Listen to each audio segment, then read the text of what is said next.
ابن جوزی فرماتے ہیں، بغداد میں ایک نوجوان تھا، وہ بے حد خوبصورت تھا۔ اس کا کام نال سازی کا تھا۔ وہ گھوڑوں کی نال بناتا بھی تھا اور گھوڑوں کی سموں پر چڑھاتا بھی تھا۔ نال بناتے وقت تپتی بھٹی میں سرخ شعلوں کے اندر وہ نال رکھتا اور پھر آگ میں اسے کسی چمور یا کسی اوزار کے ساتھ نہیں پکڑتا تھا، بلکہ آگ میں ہاتھ ڈال کر اس تپتے ہوئے شعلوں جیسے نال کو نکال لیتا، پھر اسے اپنی مرضی کی شکل دیتا تھا۔ لوگ اسے دیکھ کر دیوانہ کہتے اور حیران بھی ہوتے تھے کہ اس پر آگ کا کوئی اثر نہیں ہوتا۔ وہیں بازار میں ایک شخص آیا۔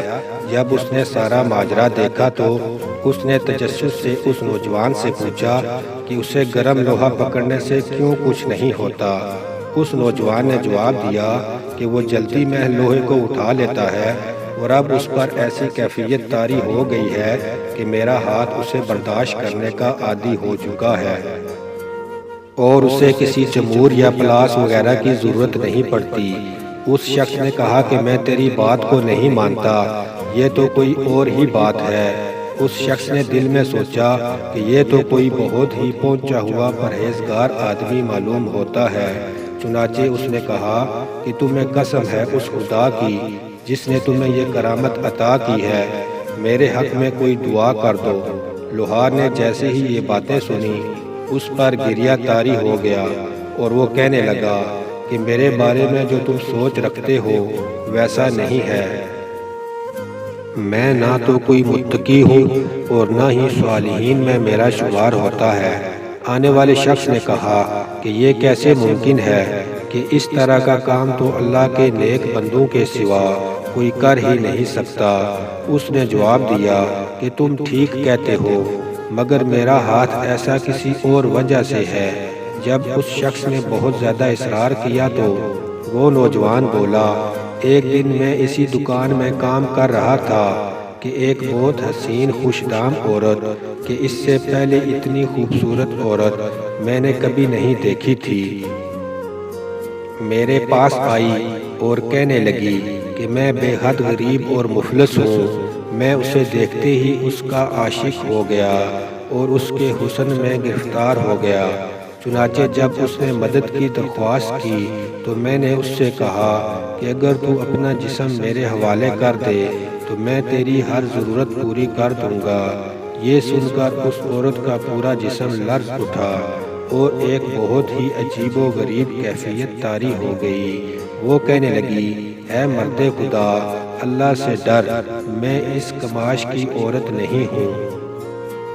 اس کا یہ جواب سن کر میں نے کہا کہ ٹھیک ہے، یہاں سے اٹھ اور کہیں اور کا راستہ دیکھ۔ وہ عورت چلی گئی۔ تھوڑی ہی دیر کے بعد وہ دوبارہ واپس آئی اور کہنے لگی کہ غربت اور تنگدستی مجھے مارے ڈال رہی ہے۔ اس چیز نے مجھے مجبور کر دیا ہے کہ میں تیری خواہش پر ہاں کر دوں۔ میں نے فوراً دکان بند کی اور اس کو لے کر اپنے گھر پہنچا۔ جب میں گھر کے کمرے میں داخل ہوا اور میں اپنے کمرے کے دروازے کو اندر سے بند کرنے لگا تو عورت نے پوچھا، تم ایسا کیوں کر رہے ہو؟ میں نے جواب دیا کہ کوئی آ نہ جائے اور پھر میری عزت چلی جائے گی۔ عورت نے کہا، اگر ایسا ہے تو پھر خدا سے کیوں نہیں ڈرتے؟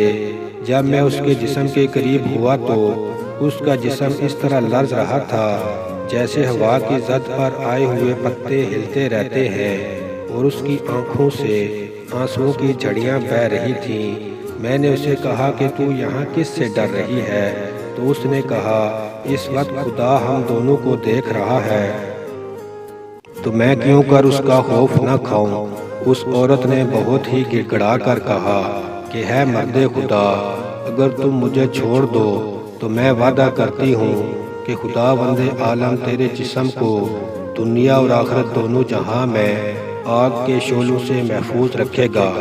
اس کی التجا اور چہرے پر بہتے ہوئے آنسو مجھ پر اثر کر گئے تو میں نے اپنے گناہ کا ارادہ ترک کر دیا اور اس کی جو ضرورت تھی وہ بھی پوری کر دی۔ وہ عورت اپنے گھر لوٹ گئی۔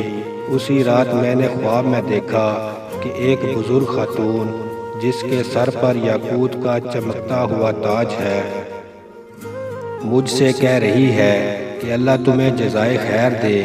میں اس ضرورت مند اور محتاج لڑکی کی ماں ہوں کہ جس کی غربت کھینچ کر تمہارے پاس لائی تھی، لیکن خوف خدا کی وجہ سے تم نے اسے چھوڑ دیا ہے۔ اب میں اللہ سے دعا کرتی ہوں کہ دنیا اور آخرت میں تمہیں آگ سے محفوظ رکھے۔ وہ نوجوان لوہار بولا کہ اس کے کچھ دن بعد میں دھونکنی چلا کر نال کو گرم کر رہا تھا اور میں نے جمور پکڑنے کے لیے ہاتھ بڑھایا تو وہ دہتے ہوئے کوئلوں میں چلا گیا، لیکن میرے ہاتھ پر آگ کا کوئی اثر نہ ہوا۔ تو میں نے جانا کہ اس لڑکی اور اس کی ماں کی دعا قبول ہو گئی ہے۔ پھر اس نوجوان لوہار پر گریہ طاری ہو گیا اور اس مسافر سے درخواست کی کہ تم میرے حق میں دعا کرو کہ اس دنیا کی طرح آخرت میں بھی اللہ تعالیٰ دوزخ کی آگ مجھ پر حرام کر دے۔ دوستو، مورالٹی پروٹیکشن کے پلیٹ فارم سے ہم نے آپ کو ابن جوزی کی یہ حقائق سنائی جس کا لب لباب خوف خدا تھا۔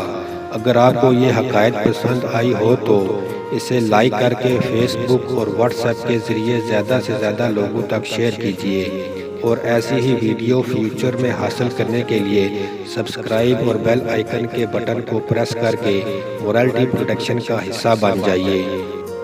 اب اجازت دیجیے، اپنا اور اپنے ارد گرد کے لوگوں کا خیال رکھیے اور مورالٹی پروٹیکشن کے ساتھ جڑے رہیے۔ شکریہ۔